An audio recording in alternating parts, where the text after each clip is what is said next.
The Knicks losing Mitchell Robinson is a huge blow to what they're looking to achieve this season.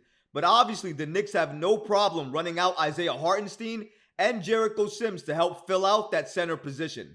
But we know Tom Thibodeau. He loves his veterans. And if the Knicks duo of Hartenstein and Sims don't get the job done in Mitchell Robinson's absence, I can absolutely see the Knicks add former Knick players to the front court to help shore up their depth until Mitchell Robinson gets back. And who those players are, we're going to break that down today and so much more. So make sure you're subscribed to the channel and have notifications turned on so you don't miss a second of the new content. And now, let's get started. The Knicks could target former Knick players in the wake of Mitchell Robinson's injury. Now, obviously, we already know, given last night's game against the Raptors, Tom Thibodeau is very comfortable starting Jericho in place of Mitchell Robinson and then bringing Isaiah Hartenstein off the bench. What it looks like is Tom Thibodeau does not want to ruin or interrupt what's going on his bench. He already altered it just a little bit by moving Donte DiVincenzo to the starting unit and moving Quentin Grimes to the bench. And that particular move, at least as of this point in time, has absolutely worked, at least for Quentin Grimes. I think over time, it will work for Donte DiVincenzo. But I think as of right now, Tom Thibodeau is comfortable with this type of lineup because he does not want to ruin what Hartenstein means to that bench unit and the energy he brings off of that bench. So I think Tom Thibodeau is okay at this point with running it out there. But according to multiple NBA insiders, they suggest that if the New York Knicks are going to look at the market to add another big man to their roster, they could potentially look at former New York Knicks players in Taj Gibson and Nerlens Noel. Per Fred Katz of The Athletic, there aren't many options on the open market, though Taj Gibson, a Tom Thibodeau staple, comes to mind after the Washington Wizards recently let him go. PJ Tucker isn't playing for the LA Clippers, and though he's not a conventional center, has played plenty of five throughout his career and is the type of bruiser who would fit with the Knicks culture. SNY helped double down on this report as they also reported that if the Knicks look in a different direction for adding more depth at the center position, it could pick up another big via trade or free agency. Two of their former backups, Taj Gibson and Nerlens Noel, aren't on NBA rosters. They could also explore trading for Kelly Olynyk or Rashawn Holmes, but giving up assets for a 2-month rental shouldn't be necessary. They should also consider some smaller lineups with Julius Randle at the 5. Shout out to Fred Katz of The Athletic and also SNY for giving us these great updates. Clearly, if the Knicks are looking to upgrade their roster and add more front court depth in Mitchell Robinson's absence, they can definitely look to their former backup bigs in Nerlens Noel and Taj Gibson. But in my opinion, please do not go after Nerlens Noel. I remember Nerlens Noel. I remember him being part of the Knicks at a certain time, and I remember him having a good impact at one point in time. But at this stage of his career, I think I can speak for everybody when I say he will not have that same impact, number one. And number two, his knees are a problem, a big problem. He cannot stay healthy enough. That, honestly, is why he's not in the league. It's not like he doesn't have the talent. It's just that his knees are in such bad shape, he could get injured at the drop of a hat. It's not worth the risk of adding him to any roster. So that's the first thing as well, too. The next thing about Nerlens Noel is he's Butterfingers. He drops the ball, can't handle the ball, can't control the ball. I don't need the Knicks to be a higher turnover team by having him in the lineup and having him on the roster. It just doesn't make sense to me. So with all due respect to Nerlens Noel, I'm good on that. The Knicks should look elsewhere. And if they do, again, according to these reports, Taj Gibson might be the player that they're looking at. Listen, I know he's a Tom Thibodeau guy. I know he's beloved by a lot of Knick fans. I know a lot of players on the Knick roster right now actually love Taj, would welcome him back with open arms. I get that.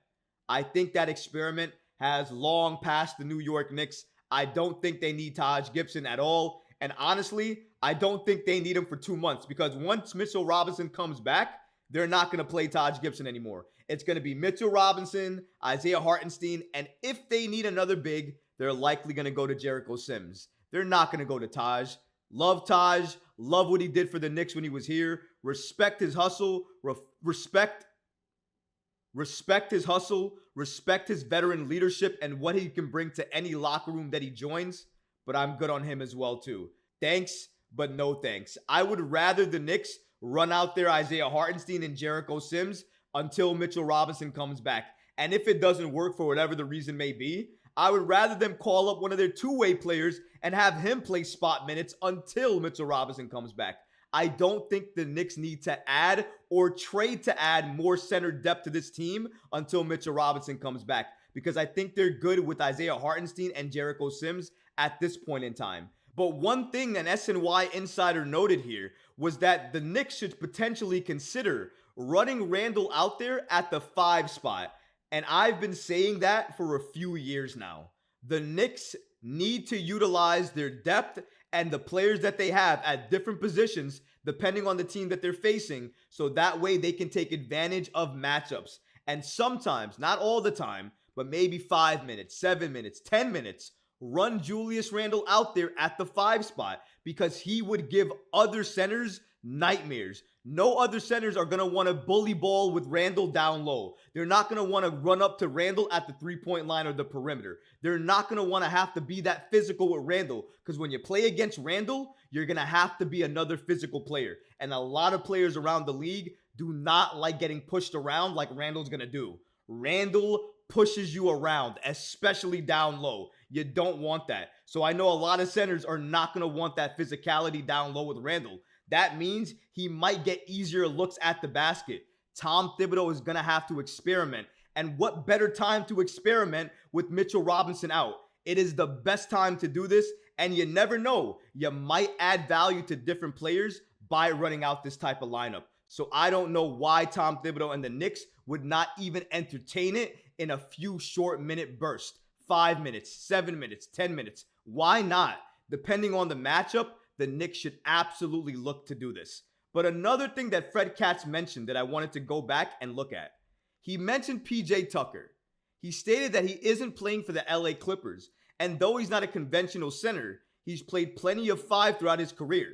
And I completely understand. At times, coaches have played PJ at the 4, at the 5, depending on matchup. And I get that. And if Tom Thibodeau would play different players on this roster, depending on who they were playing at different positions, then absolutely, I might welcome PJ Tucker to this roster, because we need more wing depth and he can help with that. But I would want a bigger wing, a taller wing. I would want a wing that's 6'7", 6'8".